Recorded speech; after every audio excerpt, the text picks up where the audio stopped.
ভাই আসসালামু আলাইকুম। ওয়ালাইকুম সালাম ভাই। ভাই কি অবস্থা আপনার? আলহামদুলিল্লাহ ভাই, ভালো আছি। ভাই আপনি আপনি ভালো আছেন? অনেকদিন ধরে ব্যবসাটা বন্ধ করে দিয়েছেন কেন ভাই? ভাই শরীরটা খারাপ আছিল ভাই। শরীরটা খারাপ আছিল? জি, কি সমস্যা, আপনার শরীর খারাপ আছিল ভাই? জ্বর ঠান্ডা, অত ঠান্ডা না।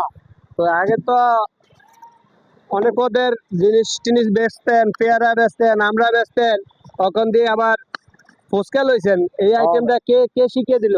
এটা ভাই নিচের থেকে এলিগা অন্ত শীতকাল শরবত চলবো না ভাই, এলিগা শরবতের আইটেম বাদ দিয়া এটা উঠাইছি। শরবতের আইটেম দিয়ে অনেক ফুচকা, আর কি কি আছে? ফুচকা কি আর আমরা এই আমরা এটা আমরা আমরা আর এই যে পেয়ারা রয়েছে ফুচকা নাকি? তো এই আইটেমটা ভর্তাটা কি কি দিয়ে বানাইছেন আপনি? এটা তো অনেক আইটেম আছে ভাই।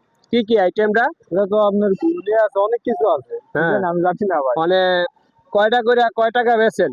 5 পিস 10 টাকা, 10 পিস 20 টাকা। 5 পিস 10 টাকা নাকি?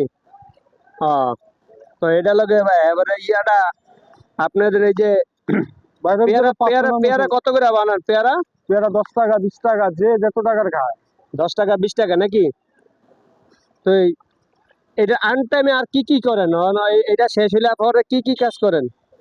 পরে ভাই আমি মনে করেন নিজের তো একটা, নিজেরও তো গুরুত্ব সময় দিতে হয়। হ্যাঁ। এই কারণে হাফ বেলা করি, আর হাফ বেলায় তো ও, তাহলে আপনার দোকানটা কয়টা পর্যন্ত খোলা থাকে? সকাল 9টা থেকে বিকাল 5টা। সকাল 9টা থেকে বিকাল 5টা পর্যন্ত। আসসালামু আলাইকুম। এই ব্রিজের গোড়ায় আমার একটা ভাইয়ে এই যে আমরা আছে, পেয়ারা আছে, তারপরে এই যে ফুচকা আছে। আপনারা সবাই চলে আসবেন ব্রিজের গোড়ায়। সকাল 8টার থেকে ধরে 5টা পর্যন্ত বিক্রি করে। আপনারা সবাই চলে আসবেন এই যে ব্রিজের গোড়ায়। এই যে আমার ছোট ভাইরাও খাইতে আছে। ভাই কেমন স্বাদ হয়েছে নি? স্বাদ হয়েছে? এই যে ব্রিজে করে আপনারা সবাই চলে আসবেন। ভালো থাকবেন। আসসালামু আলাইকুম, ধন্যবাদ।